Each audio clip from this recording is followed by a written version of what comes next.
Bonjour à tous, bonjour à toutes, bienvenue dans ce live des Chroniques d'Alira. Bonjour à tous, bonjour à toutes, ça fait plaisir de voir les personnes habituelles. Si vous pouvez nous faire coucou dans le chat, nous dire que vous nous entendez bien. Je suis Jérémy Vauquier, le fondateur et président d'Alira, et aujourd'hui, je suis entouré de nos deux plus fidèles chroniqueurs, Virgile et Cyril. Est-ce que vous voulez vous présenter, Virgile et Cyril? Ouais, carrément. Du coup, je suis Cyril, le formateur des devs chez Alira. Et, je suis là notamment parce que je suis très heureux de pouvoir parler de Solana aujourd'hui. Salut tout le monde, moi c'est Virgile, du coup je m'occupe de la newsletter et toute la création de contenu de rédaction pour Alira. Trop cool. Merci beaucoup à vous deux d'être là en tout cas. Aujourd'hui, on va commencer par vous parler d'un. C'est ici qu'on allait organiser un Ask Me Anything sur la formation Solana. Alors, vous savez peut-être, vous savez sans doute que nous avons eu la chance, le privilège, l'honneur de pouvoir organiser un partenariat avec la Fondation Solana pour mettre en place une formation de 8 semaines pour des développeurs Solana. D'ailleurs, si vous n'avez pas déjà candidaté à cette formation et que vous voulez la rejoindre, je vous mets le lien dans la description. Tac. Et l'idée, c'est de pouvoir organiser un peu une séance de discussion avec le chat pour que vous puissiez nous poser vos questions là-dessus. Peut-être qu'on peut peut-être présenter un peu la formation en quelques mots, Cyril. Ouais, bien sûr. Alors, du coup, cette formation sera donc une formation orientée pour les développeurs sur Solana.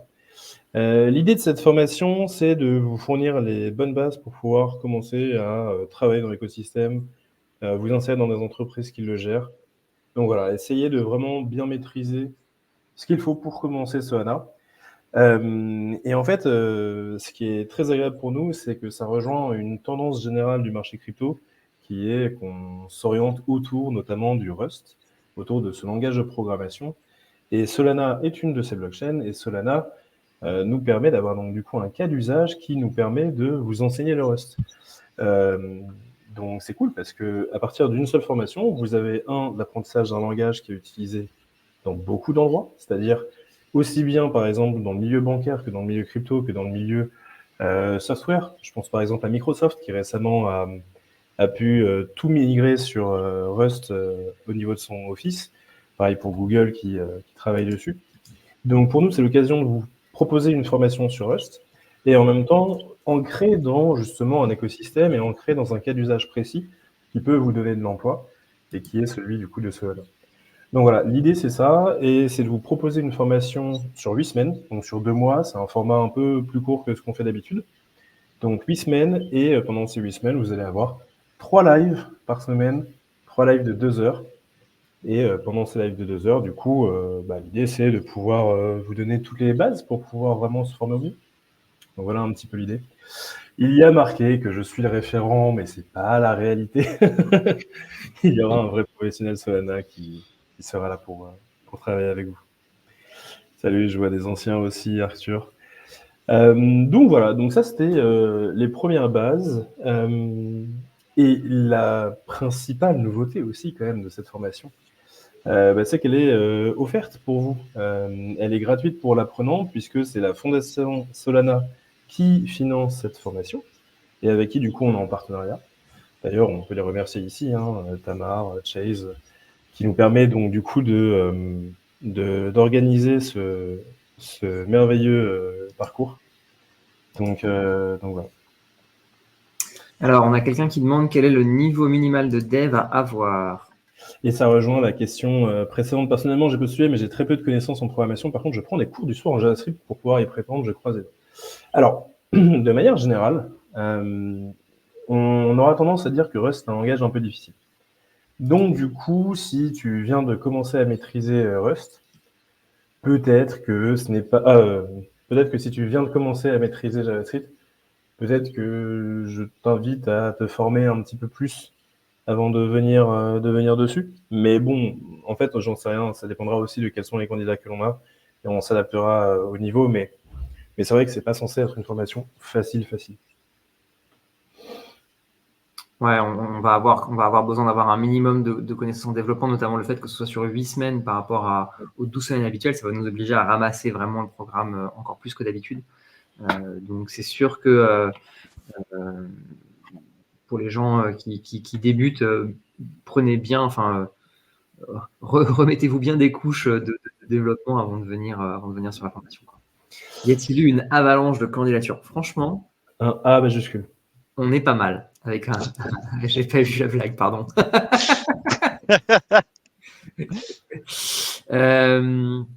Non, mais du coup, blague à part, on a eu pas mal de candidatures. On a eu vraiment pas mal de candidatures, donc on est assez content de ça.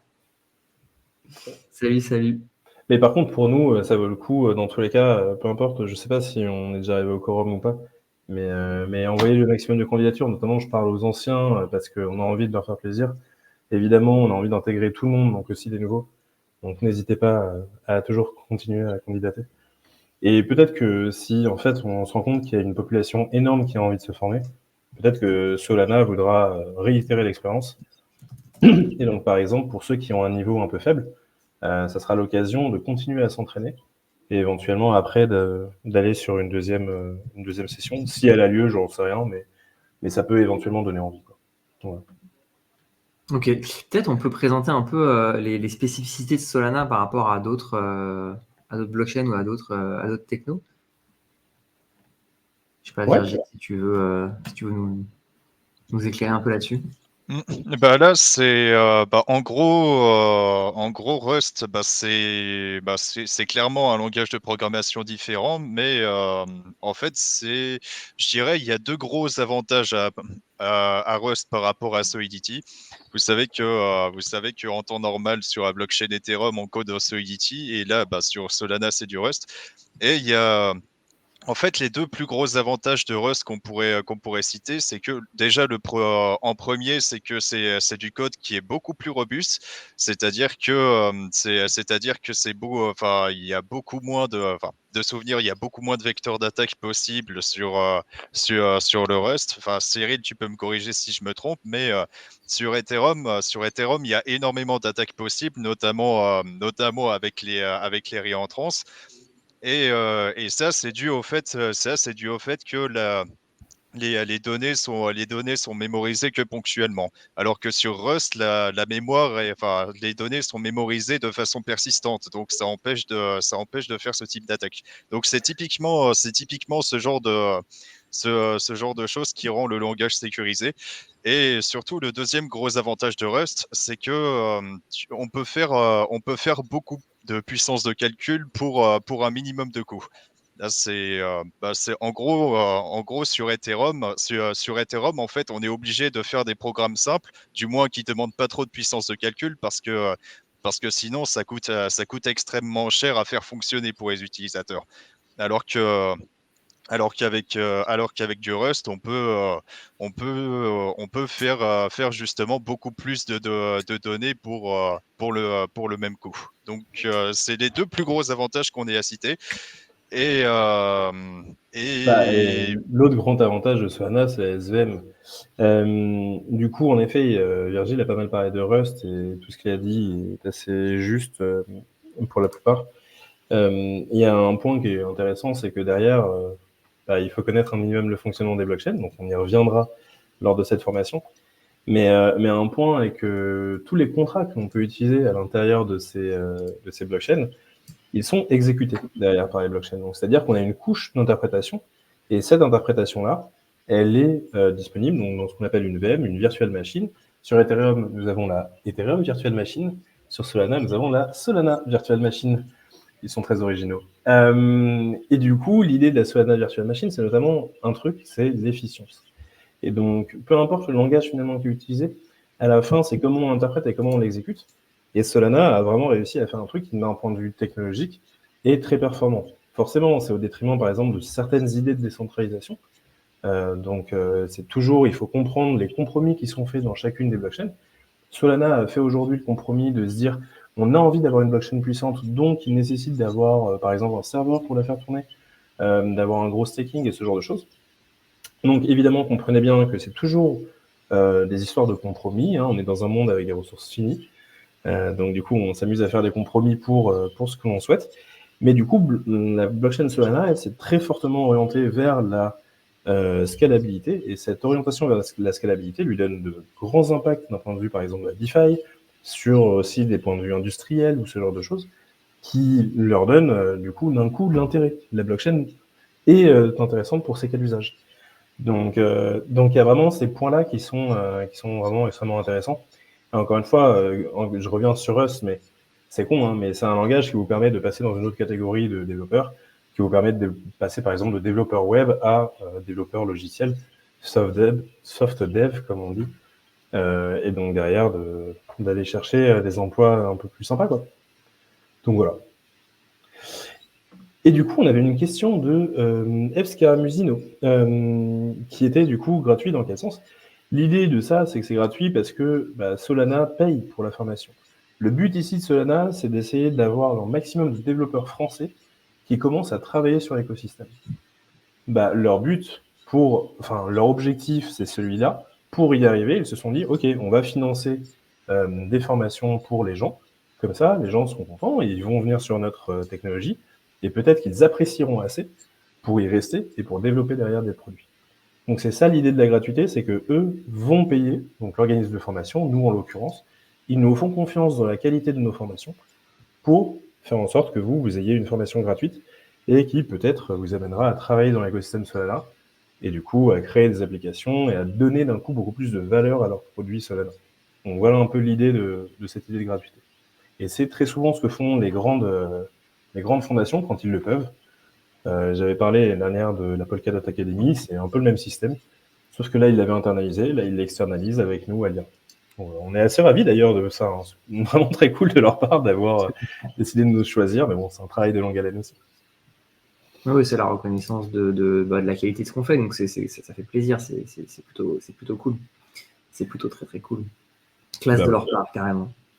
Est-ce qu'il y avait vous aviez d'autres questions dans le chat ou ça m'intéresse, si vous pouvez lever la main, ceux qui ont candidaté. C'est vraiment top cette formation proposée par Solana.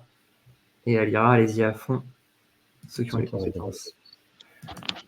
Après, tu vois, je vois aussi ce message sur les quelques années d'expérience en JS, mais j'avoue que je doute pouvoir suivre avec Rust.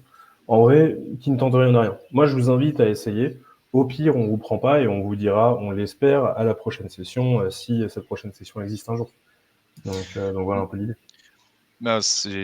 En gros, pour répondre à la question du Gokin, c'est comment dire, les pics, la courbe d'apprentissage est différente en gros. C'est en JavaScript, on commence facilement et ensuite, ça devient de plus en plus difficile au fil de l'apprentissage. Alors qu'avec Rust, c'est un peu l'inverse, dans le sens où c'est difficile à apprendre au début. Mais à force de maîtriser le langage au fur et à mesure, on arrive sur un plateau, on arrive sur un plateau de difficulté. Disons que c'est très dur au début, mais c'est de plus en plus facile par la suite.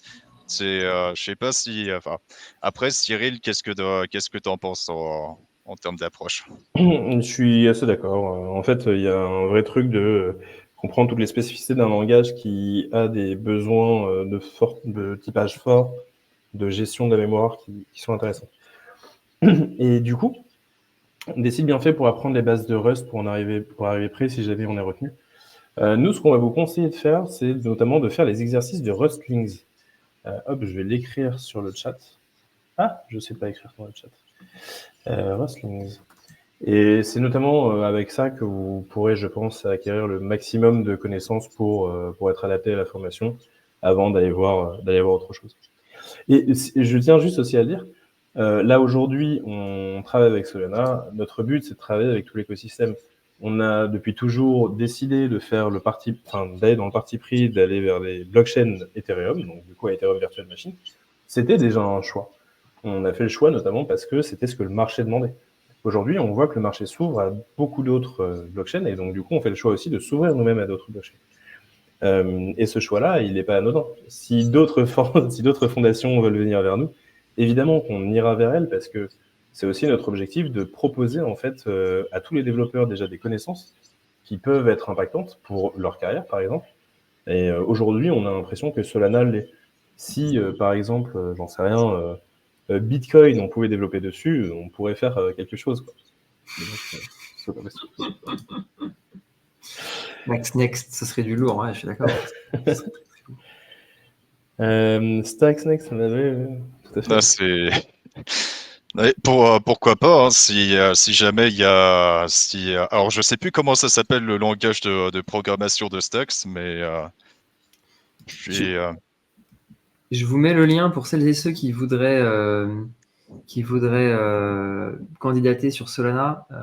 Je mets le lien parce que le lien n'est pas sur notre site web pour l'instant. On finira peut-être par le mettre, mais pour l'instant, il n'y est pas. Donc, je vous ai mis le lien dans le chat, comme ça vous n'êtes pas. Hugo qui va tenter. Ça fait plaisir. Et pour répondre à la PQ, Rust est proche de quel langage de programmation? En vrai, si tu maîtrises du C++, tu auras beaucoup plus de facilité sur Rust. Rust est très proche de C++ dans sa manière de faire les choses, et notamment la gestion de la mémoire qui est beaucoup plus simple que sur C, mais qui est quand même un peu plus propre que celle de C++. Donc, si tu es habitué à C++, tu devrais t'en sortir avec Rust. Alors, il y avait une question d'Imse Nanayak, j'espère que je l'ai prononcé correctement, qui demande est-ce que cette formation peut donner des billes pour débuter comme core dev? Alors, en vrai, c'est. Bah oui, tout à fait. En vrai, je suis désolé de t'avoir coupé du coup, Virgile, mais oui, très t'inquiète. clairement. Tu vois, par exemple, être core dev, déjà, premièrement, ça signifie plein de choses. En général, quand on entend core dev, on parle de coder des blockchains, donc coder ce qu'il y a au fond des technologies que l'on utilise. Et du coup, quand tu maîtrises aujourd'hui le côté software development, donc c'est-à-dire ne pas rester uniquement sur les technologies web que sont JavaScript, éventuellement du Python ou quoi, si vous sortez un petit peu de ce truc-là, déjà, vous pouvez vous dire, bon bah, ok, je peux prétendre à un taf de core dev puisque je maîtrise les outils qui sont utilisés par les core devs. Évidemment, ça demande derrière de la compétence, ou bien en cryptographie, ou bien dans d'autres domaines. Mais du coup, si là, aujourd'hui, vous apprenez le Rust, il faut bien voir que Rust est utilisé dans de plus en plus, justement, par de plus en plus de core devs, notamment. Si je pense à Ethereum, bah, je vais forcément penser à Lighthouse, qui est un consensus client, il me semble, si je ne dis pas de bêtises, qui est codé en Rust. Donc, typiquement, hop, si vous travaillez chez eux, vous êtes core dev d'Ethereum.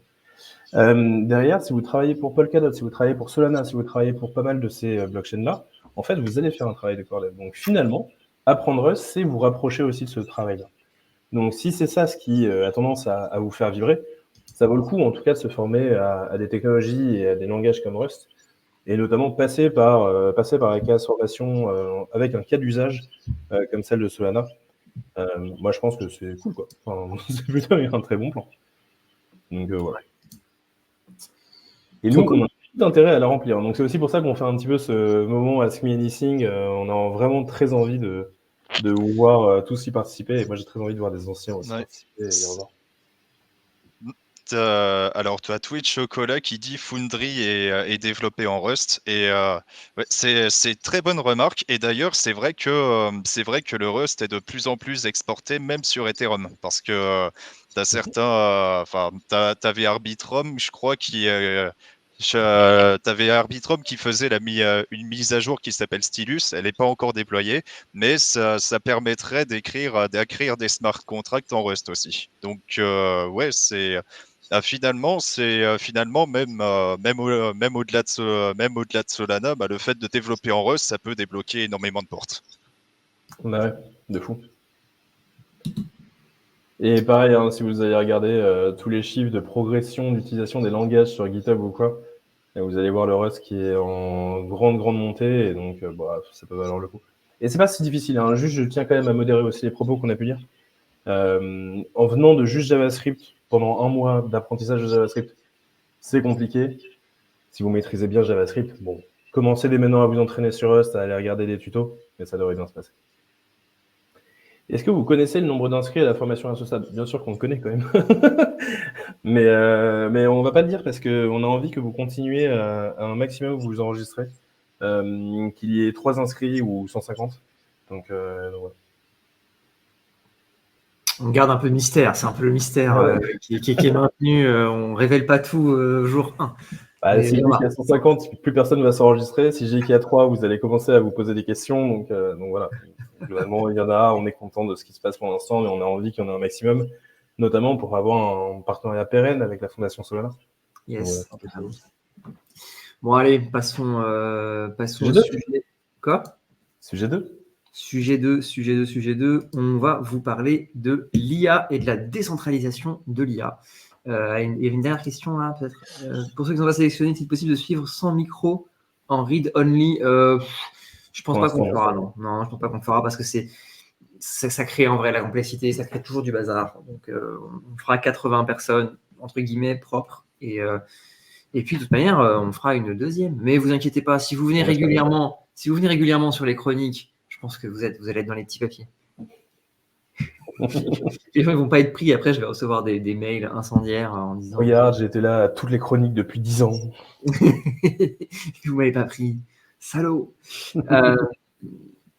Allez, donc parlons un peu d'IA décentralisée. On a une news qui est tombée, que je vais vous partager tout de suite. Hop, présenter. En fait, là, on a envie de parler de plein de sujets, je crois. On a envie de parler de plein de sujets en vrai, l'IA, mais on va attaquer les choses sous l'angle de la décentralisation. Donc, on a le CEO de Stability, qui est un des gros fournisseurs d'IA, qui a décidé de démissionner parce que on ne va pas se battre contre de l'IA trop centralisée avec plus d'IA trop centralisée. Donc, ça s'inscrit d'ailleurs dans une vague de démissions au sein de Stability AI. Donc, ça commence à être compliqué. Et donc, il annonce vouloir mettre de l'avant cette idée d'IA décentralisée. Et on a un peu dans le même mouvement, alors c'est celui-là, tac, Fetch AI, qui a décidé de créer une alliance. Je ne sais pas si tu veux nous en dire un peu plus, Virgile. Alors, c'est trois protocoles qui ont décidé de se regrouper. Donc, ouais, tu viens de le dire, Jérémy, pour commencer, il y a Fetch AI. Le deuxième, c'est Ocean Protocol. Et le troisième, je suis vraiment désolé, j'arrive plus à retenir. Singularity, je crois. Singularity, exactement. Merci. Et en gros, leur but, c'est de fusionner ces trois projets-là pour faire une espèce de fusion de manière à créer une plateforme qui permettrait d'héberger et d'entraîner des modèles d'IA décentralisés d'une certaine façon. Exactement. Et c'est des projets. Alors, je pense que c'est important de le dire, mais j'imagine que des gens dans le chat le savent. Et donc, c'est des projets qui fonctionnent avec un token. Donc, c'est des projets des tokens qu'on appelle parfois les tokens IA. Et donc là, du coup, ça entraîne une fusion des différents tokens sur le token unique du projet, qui est le token ASI. Donc, il y avait le token FET, token Océan et token AGIX, qui fusionnent tous pour devenir un leader dans l'IA décentralisée. Ouais, et du coup, il y a un truc qui est intéressant. Donc, bon, là, on a un petit peu donné ces deux news un petit peu de manière aléatoire, mais il y a quand même un truc qui est intéressant à voir là-dedans. C'est à quel point, en fait, on a un besoin de décentralisation. Et notamment, à quel point l'IA a un besoin de décentralisation. Le premier point, c'est un point qui est assez intéressant, qui vient quand même d'un CEO d'un des 4-5 plus gros générateurs, d'un des plus grosses boîtes d'IA générative. L'idée derrière ça, c'est aussi de se dire, c'est intéressant, on a déjà parlé par exemple d'un Sam Altman qui a voulu récolter 7 000 milliards de dollars pour essayer de créer tout un conglomérat pour pouvoir faire de l'IA décentralisée. On voit que le mec de Stability part pour un problème de centralisation et probablement des problèmes internes aussi, mais ça on ne dit pas. L'idée derrière, c'est de se dire à quel point la décentralisation est quelque chose d'important. Et aussi, qu'est-ce qu'on entend par ces idées de décentralisation, notamment dans le cadre de l'IA. Éventuellement, la semaine prochaine, on refera ça dans le cadre de la blockchain, mais ce sera un autre sujet. Du coup, dans le cadre de l'IA, qu'est-ce que c'est que la centralisation et la décentralisation ? Un des points qu'on peut très souvent se dire, c'est la disponibilité du matériel qui peut permettre à l'IA de fonctionner. Donc ça, c'est un sujet qui est assez classique, et c'est notamment ce principe-là qu'essaye de gérer Fetch AI. Fetch AI, du coup, c'est ce token qui permet de mettre à disposition du matériel informatique pour pouvoir derrière récolter les tokens. On se fait payer en fetch et on est bien content. Donc, c'est ça un petit peu l'idée notamment de la décentralisation de l'IA. C'est comment on fait pour faire en sorte que nos outils informatiques qui sont très centralisés chez quelques personnes riches ou chez des grands data centers vont être disponibles pour tout le monde pour une utilisation personnelle et faire en sorte que chacun puisse mettre à disposition tout simplement sa puissance de calcul. Donc c'est ça notamment ce qu'on entend très souvent par la décentralisation. On peut aussi entendre la décentralisation par la décentralisation des moyens justement techniques de faire de la production ou alors des moyens de coder les produits techniques. Donc c'est-à-dire par exemple faire de l'open source ou ce genre de choses. On en a déjà discuté dans une précédente chronique de l'open source, donc je vais m'arrêter là. Mais en gros, aujourd'hui, il y a un vrai sujet autour de l'IA de à quel point en fait cette IA appartient au monde en fait déjà existant de quelques personnalités extrêmement fortes, chose qu'on a déjà connue avec Google, Amazon, Facebook, Microsoft et les GAFAM, quoi. Et comment fait-on pour avoir un monde futur qui est un petit peu différent et dans lequel on arrête un petit peu d'avoir tout centralisé au même endroit et c'est toujours les plus forts qui ont les plus de pouvoir. Donc il y a quand même cette question-là qui existe parce qu'on a vu les problématiques que ça engendrait avec les GAFAM. On les a analysés. On en a créé, par exemple, des outils comme, par exemple, le Web3 pour essayer de combattre justement cette idée de centralisation. Comment peut-on faire la même chose dans l'IA? Et donc, du coup, Fetch, c'est cette idée de, OK, on va tous s'allier et on va tous ensemble faire un truc ultra fort pour pouvoir combattre finalement les systèmes individuels. Bon, c'est intéressant, mais la réalité, c'est que c'est aussi un très gros moyen pour gagner beaucoup d'argent de la part de Fetch. Un des points intéressants, notamment, c'est comment on gère tout ça. Eh bien, en fait, on avait 3 protocoles, donc Fetch, Océan et Singularity. L'idée de la migration, c'est de passer à un seul token, comme il le disait, et il faut voir qu'en fait, tous les tokens que l'on avait avant, on va pouvoir les transférer. Donc, c'est-à-dire, j'envoie un Fetch, je récupère un AGI. Si j'envoie un Singularity, je reçois 0,40 AGI. En gros, par rapport à la valeur tout simplement du token de départ avec le truc égalitaire de un fetch c'est égal à un AG. Donc l'idée aussi derrière ça, c'est de créer un conglomérat, un groupe beaucoup plus gros. Et finalement, est-ce que c'est vraiment dans une idée de proposer des décentralisations ou est-ce que c'est pas tout simplement un achat d'entreprise finalement? Donc, voilà. Ouais, moi, j'avoue que c'est ça qui. Enfin, je sais qu'on en a parlé un peu entre nous lors de la préparation de l'émission. Et on en reparlera la semaine prochaine sur la notion de décentralisation, mais j'ai l'impression que cette notion, elle devient un tout petit peu galvaudée, ou alors on ne sait plus très bien ce qu'on veut dire par là. Enfin, de voir qu'il y a 3 entités qui fusionnent, alors c'est très bien, hein, c'est sans doute merveilleux pour. Enfin, je veux dire, il y a sans doute de très bonnes raisons à ça, et ça va peut-être produire des choses chouettes, j'en sais rien. Mais tu vois, enfin, clairement, c'est effectivement des équipes qui se parlent, qui fusionnent, qui font fusionner leurs tokens. Et est-ce qu'on appelle vraiment ça décentralisé? Enfin, qu'est-ce que ça veut dire en fait? À partir du moment où il y a des CEO qui se mettent autour d'une table et qui prennent des décisions, bah, c'est eux qui ont pris la décision, quoi. Et c'est OK. Enfin, je veux dire, je suis moi-même dans cette position, donc je ne vais pas dire qu'il faudrait que tout partout sur Terre soit tout le temps décentralisé. Mais du coup, l'usage de ce terme décentralisé et a fortiori IA décentralisé, j'ai un peu du mal à comprendre ce que ça veut dire. Et moi, le jour où, enfin, ce que j'imagine comme étant une IA vraiment décentralisée, c'est le jour où quelqu'un lâche sur les réseaux une IA qui se fait payer en Bitcoin et qui paye en Bitcoin et qui discute avec des gens, tu vois, en lui disant qui paye son hébergement elle-même en Bitcoin, en fait. Le jour où tu as une IA qui fait ça, qui arrive à aller voir des humains et à leur dire et à communiquer avec eux, tu vois, genre en leur envoyant des mails, en leur disant sécurise-moi mon hébergement à tel endroit, et ensuite qui se mettent à faire des trucs, là, peut-être qu'on aura quelque chose de vraiment autonome et ou décentralisé.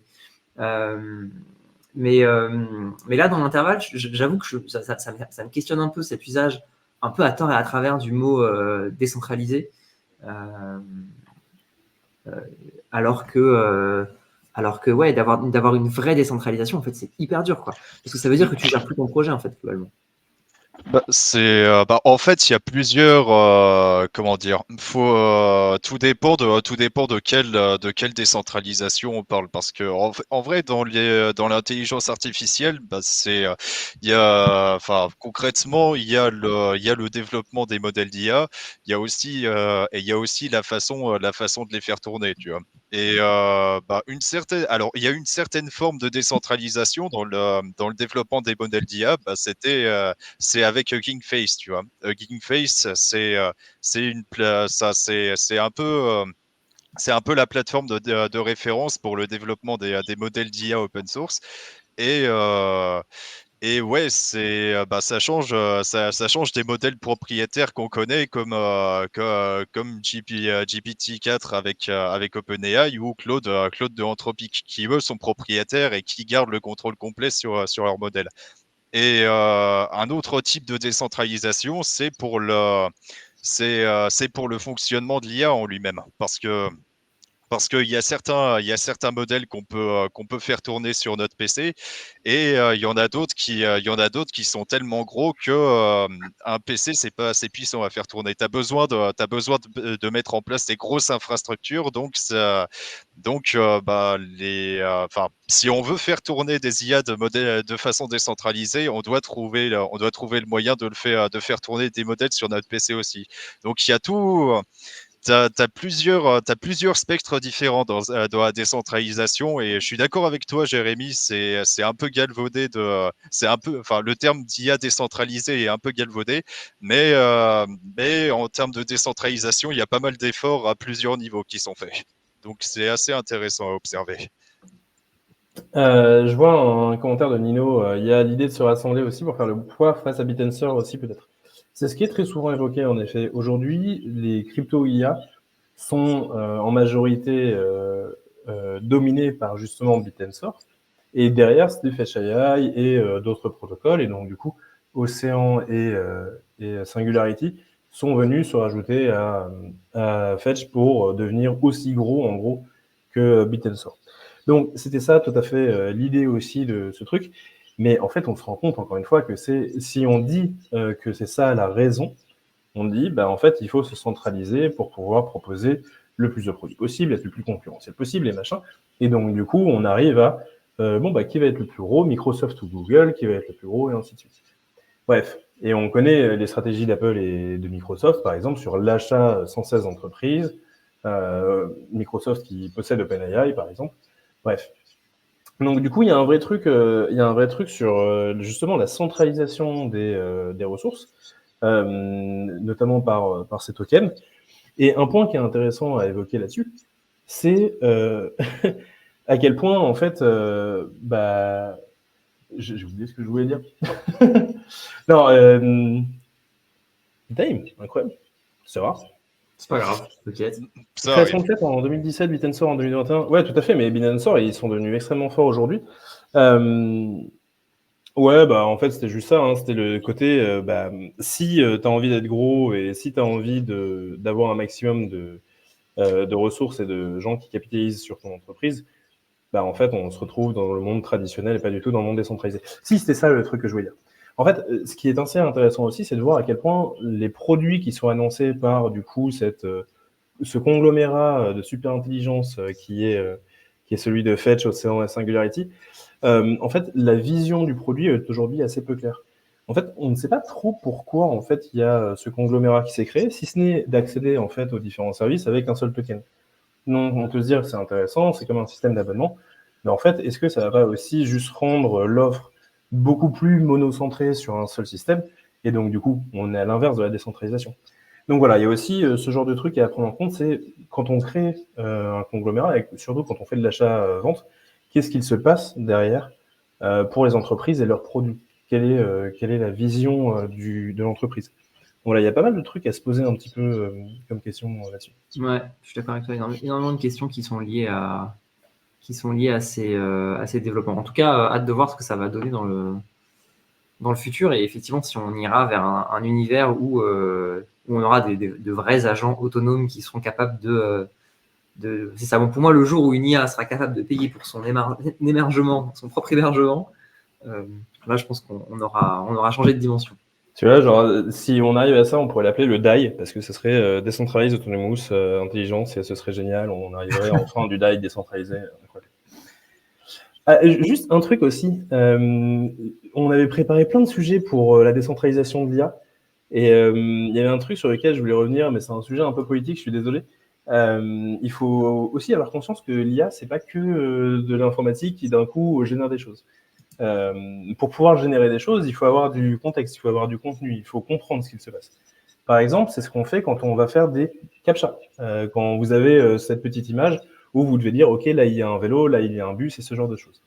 En fait, faire ces captcha, c'est dire à un objet informatique, ceci est un bus, ceci est un vélo. Donc du coup, tous ces points-là, ils sont à faire réellement. Un ordinateur ne sait pas au début que c'est un bus ou un vélo. Et donc pour ça, les IA, il faut savoir que toutes les grandes boîtes d'IA, les Stable Diffusion et ce genre de choses, en fait, ils appuient en fait leurs données sur notamment du travail humain. Et donc la décentralisation, c'est aussi ça. C'est comment on fait en sorte d'avoir du travail pour tout le monde dans le monde. On n'est pas uniquement dans notre contexte européen ou américain et Silicon Valley surtout. C'est le monde entier en fait qui travaille sur l'IA. Et aujourd'hui, il faut savoir que du coup, ce sont la plupart du temps les pays du Sud qui sont payés pour gérer en fait les données qui sont données par l'humain. Donc là, je voulais juste aussi donner un petit peu cette vision-là. Et Jérémy montrait juste avant le document qui a été posté par Libération. Ils ont fait une assez bonne enquête. C'est un article pour abonnés, mais ils ont fait une assez bonne enquête justement sur qui sont ces petites mains qui font en fait ce travail d'indexation finalement des données qui sont données à l'IA. Et en fait, c'est absolument terrible. L'histoire de ces personnes est absolument affreuse. La plupart du temps, ce sont des gens qui sont un peu diplômés, qui sont un petit peu éduqués, notamment informatiquement parlant, et qui en fait ont des rêves de travailler pour, je sais pas, Stability ou OpenAI, mais qui en fait, quand ils trouvent leur job auprès d'OpenAI, c'est lis-moi ce prompt et dis-moi s'il faut flaguer des recherches. Et donc du coup, ils vont voir de la pédopornographie, ils vont voir de la nécrophilie, ils vont voir des gens qui demandent comment se droguer ou braquer. Et du coup, en fait, ils passent leur journée à faire un travail absolument affreux de voir en fait toute l'ignominie humaine à l'intérieur des prompts. Donc voilà, c'est aussi ça, l'IA. Il faut aussi comprendre que c'est des humains derrière qui génèrent de l'information pour l'ordinateur, car aujourd'hui, les ordinateurs ne sont pas capables d'être complètement autonomes. Et donc, si on a envie derrière que les choses avancent, c'est aussi peut-être par un travail de tous et non pas uniquement de gens dans des pays où en fait ils sont payés extrêmement peu cher. Et c'est peut-être aussi un changement des paradigmes de travail autour justement de ces données qu'il faudrait appuyer. Donc voilà, je voulais juste un tout petit peu en parler parce que ça fait partie pour moi des idées de décentralisation. Comment on fait en sorte de changer les choses et que ce ne soit pas que la Silicon Valley qui est l'étape sympa. Ouais. On accueille Ticalis, que ses clients ont laissé arriver. Bravo Ticalis pour nous avoir rejoints. Il y a les priorités dans la vie. Les chroniques, le jeudi, c'est clairement la priorité. Alors, ouais, Apple avait eu le même scandale avec Siri il y a quelques années, nous avait dit Oistic. Et en fait, pour la petite histoire, c'est un vieux truc, cette idée que qu'on fait croire que des choses sont gérées par de l'IA ou par de l'informatique ou par les automates, alors qu'en fait, c'est des gens qui le font. C'est un vieux truc qu'on appelle notamment les turcs mécaniques. Alors là, c'est le moment historique. C'est une arnaque qui avait été réalisée au XVIIIe siècle, donc ça remonte. Et en fait, c'est quoi? C'était un automate dont on avait prétendu à l'époque qu'il était capable de battre les gens aux échecs, donc qu'il pouvait jouer aux échecs. Donc on est au XVIIIe siècle, donc il n'y a pas d'informatique, donc tout ça c'était juste des rouages, des mécaniques, une forme d'automate quoi. Et en fait, dissimulé dans le meuble ici, il y avait une personne de petite taille qui en fait en vérité déplaçait l'automate, il le faisait jouer aux échecs.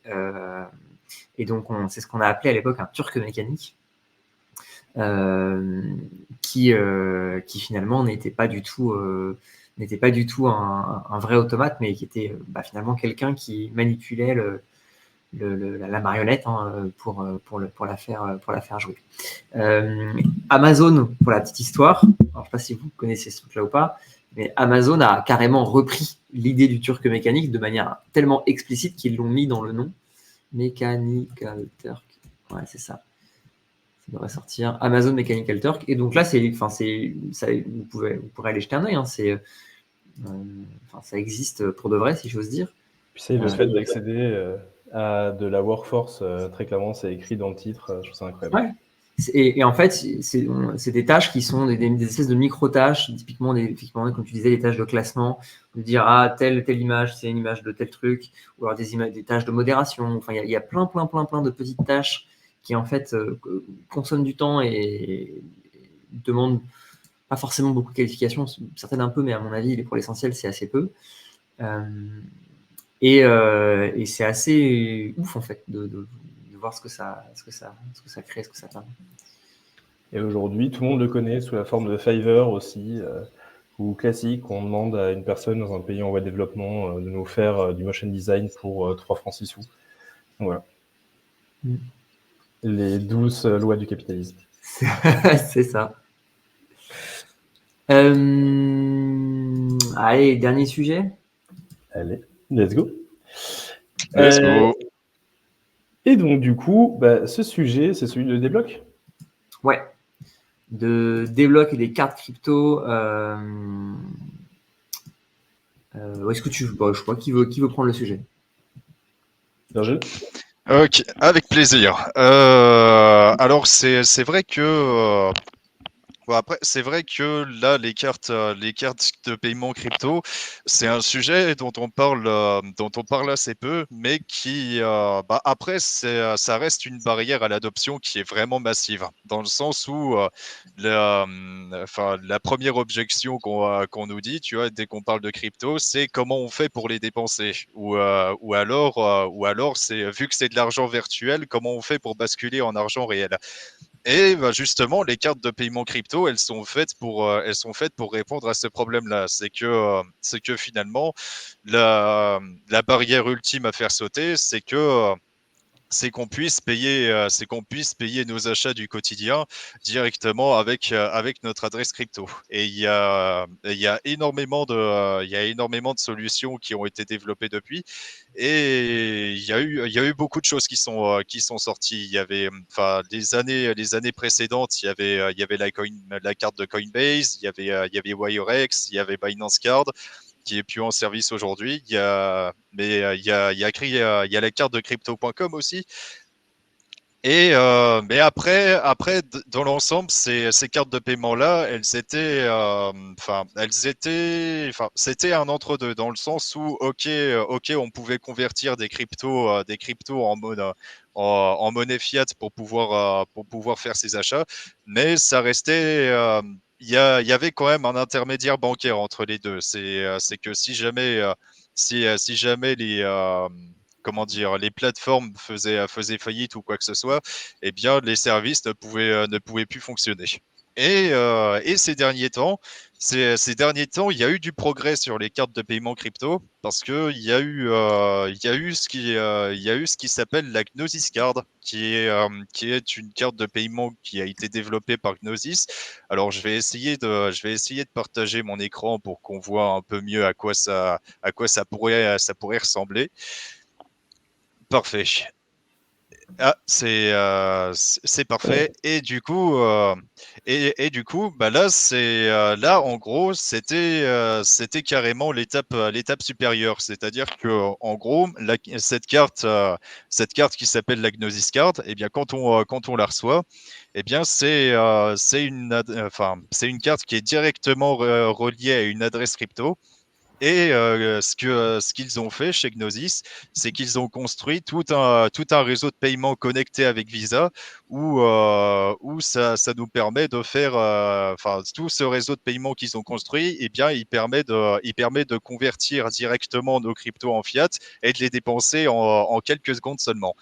Et alors pour l'instant l'accès à la Gnosis Card est relativement limité, mais pour avoir fait le test, ça fonctionne relativement bien. En gros, on a vraiment cette impression de passer d'une adresse crypto à des paiements de la vie de tous les jours. Alors forcément, il y a des grosses limitations aussi, hein. Par exemple, il y a,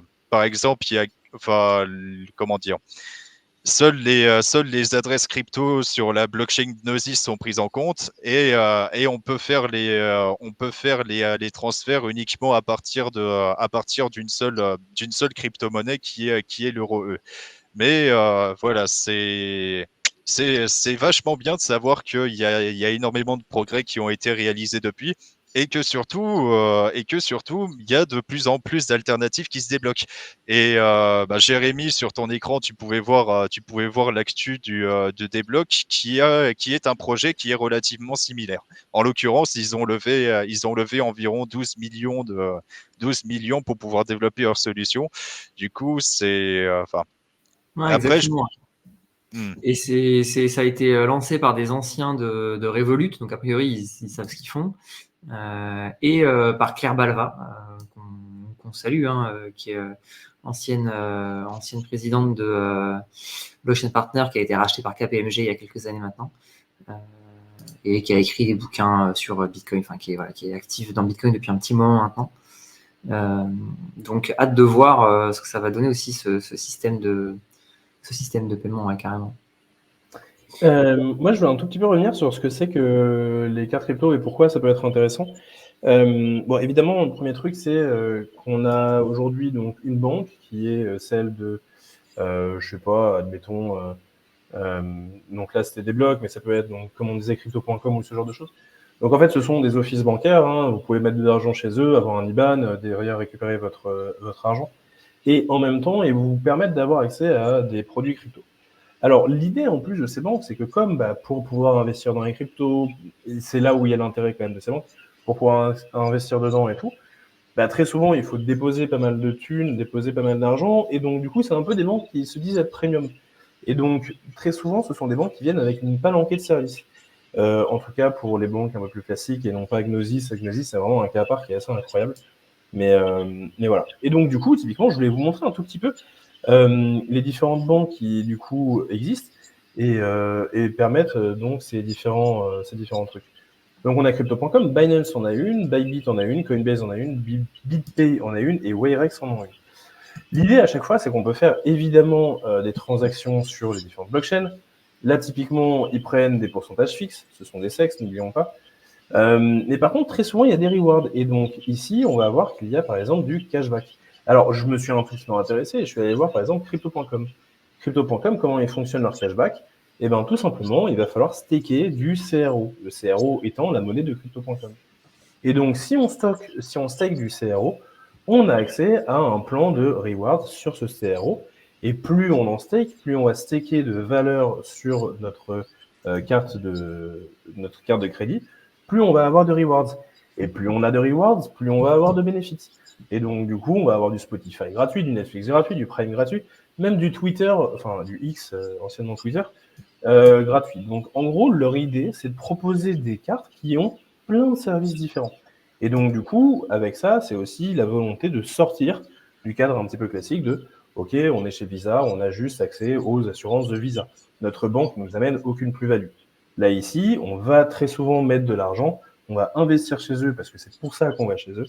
Donc, dans ce cas-là, ils permettent d'avoir à chaque fois plein de bénéfices à côté, que ce soit ça, que ce soit du cashback ou que ce soit plein de trucs. Donc voilà, je voulais juste un tout petit peu en parler parce que je trouve ça assez intéressant de voir à quel point en fait les cryptos les grosses boîtes de cryptos se sont dit let's go, on va aller vers ça et on va permettre à tout le monde de pouvoir s'acheter des cryptos en un clic, de pouvoir dépenser ces cryptos aussi, pourquoi pas.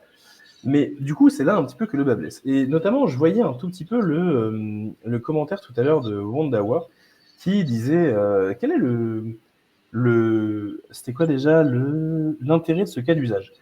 Eh bien, en fait, c'est compliqué. Voilà, c'est compliqué parce que il y a deux choses. On a déjà évoqué très régulièrement le côté est-ce que en fait Bitcoin et les cryptos sont des monnaies? Donc, est-ce qu'on a envie de dépenser par exemple ces cryptos? Est-ce que si j'ai du Bitcoin, est-ce que j'ai pas juste envie d'investir? Peut-être. Et donc dans ce cas-là, tu n'as pas intérêt à vouloir dépenser tes Bitcoins. Est-ce que j'ai envie du coup de les dépenser plutôt que mes euros? Peut-être, surtout que là, d'autant plus, je passe pas par des systèmes sans KYC directement avec mon wallet MetaMask ou mon Electrum par exemple sur Bitcoin. Donc en fait, c'est un système entre deux qui est aujourd'hui pas incroyable. C'est pour ça que j'étais très content que Virgile parle directement du Gnosis Pay. Parce que aujourd'hui, tel que c'est actuellement réalisé les fintech, c'est un peu complexe, c'est de l'investissement et en même temps c'est de la dépense. Et en fait, c'est un mix qui n'est pas forcément, je trouve, le plus judicieux et qui surtout va pas dans l'idéologie crypto de j'ai mes fonds, je les garde de manière un peu au moins confidentielles. Donc voilà, c'est un peu compliqué. Un peu compliqué. J'ai pas un très bon rapport avec ces cartes crypto. Je comprends l'usage, mais j'en ai pas un très bon rapport. Ouais, moi, je suis un peu comme toi, Cyril. Je sais pas si dans le chat, il y a beaucoup d'utilisateurs de cartes crypto. Si vous voulez vous manifester, les utilisateurs de cartes crypto, et nous dire l'intérêt que vous y voyez. Je sais que dans l'équipe d'Alira, on avait des gens qui étaient utilisateurs de cartes crypto. Moi, je l'ai jamais fait, notamment précisément pour la raison qui est mise en avant par Hondawa, qui est ça ne crée pas un fait générateur de l'impôt à chaque dépense. Bah si, moi, j'ai pas envie de remplir une déclaration, ou plutôt de créer une ligne de plus sur mon formulaire de déclaration euh, crypto à chaque fois que j'achète une baguette de pain. D'autant que je vous rappelle que l'imposition en France, quand on dépense de la crypto, qu'on la vend, qu'on veut, il faut qu'on soit capable d'évaluer l'ensemble de la valeur de notre portefeuille crypto au moment où on a fait la dépense. Donc ça veut dire que si vous avez un portefeuille un tout petit peu, entre guillemets, complexe ou sophistiqué, avec des actifs sur plusieurs chaînes, des trucs dans des vaults, des machins, des positions avec des collatérales à droite à gauche, du hold machin, des trucs sur des plateformes, bref, ça devient très vite l'enfer en fait de juste calculer la valeur de votre portefeuille au moment où vous avez acheté votre baguette de pain ou votre café avec votre carte crypto, vous avez payé 5 balles, et en fait vous passez 1 heure à calculer la valeur du portefeuille crypto à ce moment-là. Enfin, pitié, mais non, quoi. Donc, moi, ce que j'attends, et je ne l'ai pas vu encore, alors peut-être que je suis passé à côté, c'est possible si vous en trouvez, par pitié, envoyez-les-moi. Mais ce que j'attends avec impatience, c'est les cartes de crédit. Parce que là, ça aurait un intérêt de dire je pose mon collatéral en crypto, par exemple en Ether ou peu importe, et je paye avec une carte qui est en fait une carte de crédit. Donc, je ne retire pas de la crypto. La crypto, elle reste comme un collatéral. Et ensuite, soit je rembourse pas, soit le collatéral est saisi si à un moment il devient insuffisant. Mais je pense qu'avec le crédit, on sort de ce problème du fait générateur d'impôt et on peut utiliser la crypto non pas en la vendant, mais comme un collatéral. Et quand si on est un peu bullish et qu'on est un peu prudent, donc c'est-à-dire que vous allez, je sais pas, faire avoir 10 fois le collatéral ou 20 fois le collatéral par rapport à ce que vous empruntez, en fait, c'est assez raisonnable, à mon avis, de fonctionner comme ça. Alors, il y a plein de messages dans le chat, là, j'ai vachement de retard. Ouais, là, ça a défilé. Il y a un truc qui est intéressant quand même, c'est vrai que tous les bénéfices que j'ai pu évoquer, pour certains, ça a rapporté beaucoup. J'ai vu le cashback récupéré depuis des années, ça fait plaisir. J'entends complètement cet argument. Pour une fois, c'est vrai que il y a au moins un intérêt à une banque, quoi. Il nous file un petit peu d'argent quand on dépense. C'est pas mal. Et il y avait un autre truc, c'était c'est vrai qu'il y a un truc qui est bien avec des blocs, et c'est pour ça que la news fait quand même plaisir, et elle est accueillie avec plutôt pas mal d'enthousiasme, je vois, moi, dans l'écosystème. C'est que globalement, en fait, ce compte des blocs, il va être lié à des instances françaises, a priori. Et donc, du coup, comme il disait aussi un peu plus haut, sur Waltio, enfin, ils veulent intégrer Waltio directement à des blocs pour faire en sorte d'avoir un calcul automatisé directement de l'imposition. Donc, il y a plein de trucs comme ça qui peuvent être intéressants. Si aujourd'hui, on arrive à avoir un système dans lequel, en fait, pour l'usager, on n'a plus de problématique, par exemple, à envoyer de la crypto sur notre compte. Il y a encore des banques qui refusent à utiliser des cartes crypto et utiliser son argent en crypto parce qu'en fait, juste, sinon, les faits générateurs d'imposition sont insupportables. Si demain, on arrive à avoir comme ça pas mal d'outils qui sont intégrés à des blocs, ça peut être une très bonne solution qui peut amener, du coup, un usage un petit peu plus sympathique. Même si, encore une fois, idéologiquement, c'est pas forcément parfaitement satisfaisant, mais c'est déjà pas mal si, d'un point de vue de l'usager, c'est pas mal. Ah voilà, c'est Etikali. Je savais bien qu'en parlant, il y avait quelqu'un qui allait me trouver la solution. CL Carte le fait, ce que tu dis, Jérémy Ledger. Ah bah très bien. C'est peu démocratisé en France, les cartes de crédit beaucoup plus au-dessus à ça, bien sûr, bien entendu. En France, on est en full débit. Même avec Ledger, c'est pas terme en termes de fiscalité. Les avocats spécialistes disent que passer par de l'emprunt pourrait être considéré comme un moyen d'échapper à l'impôt. Ah, le classique. Elles avaient quoi de particulier à la station-service Auchan en 2020 vis-à-vis de la carte crypto? Alors je peux raconter ça. En gros, alors c'était une époque, une époque révolue qui remonte à 2020, mais qui était très providentielle, où en gros les cartes de crypto.com proposaient du cashback. Et en plus, elles proposaient du cashback renforcé sur certaines enseignes en France comme Auchan. Et il y avait un truc qui était très sympa, c'est que, C'est que sur les stations-service, en gros, les stations-service, la façon dont fonctionnent les cartes de paiement sont un peu différentes, dans le sens où elles te font dépenser le montant maximum et ensuite le montant qui est restant est restitué au bout de 24 heures. Mais sauf que, sauf que la carte de paiement crypto.com sur les stations de service d'Auchan, eh bien, eh bien, elle considère que que le montant enfin, que les 200 balles, par exemple, ont été dépensés. Du coup, ça t'apportait un maximum de cashback et il y avait des gens qui justement passaient à répétition dans les stations de service d'Auchan pour encaisser un maximum de cashback avec ces cartes-là. Donc,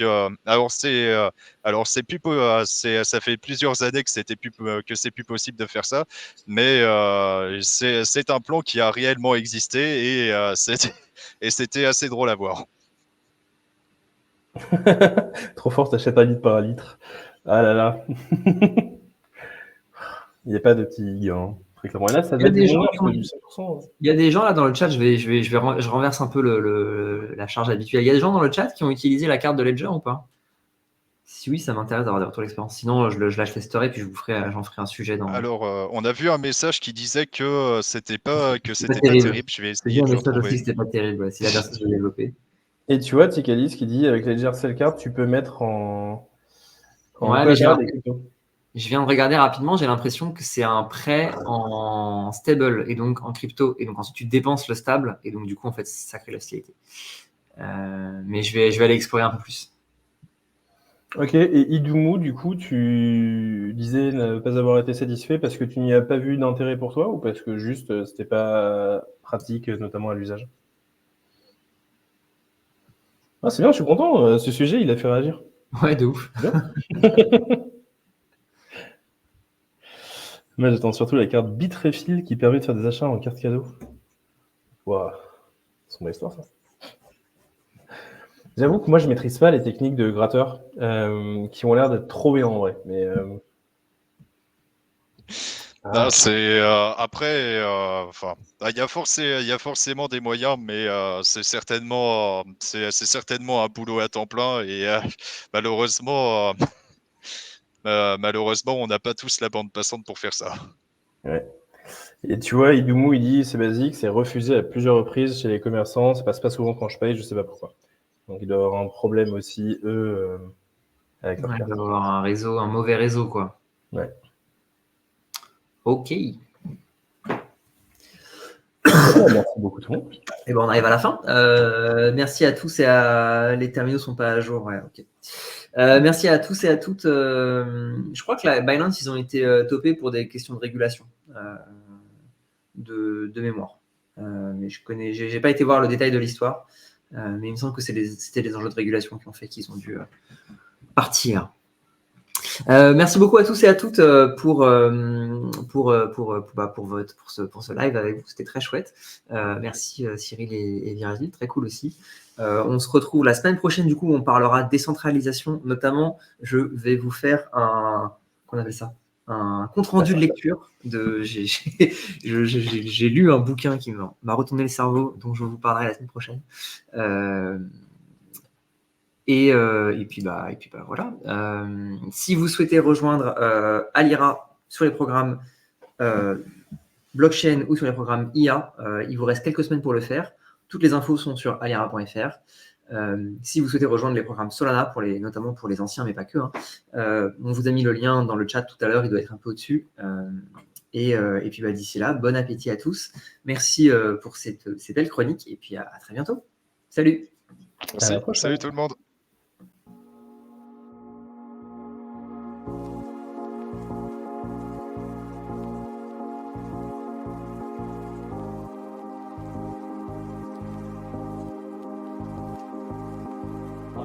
Life is just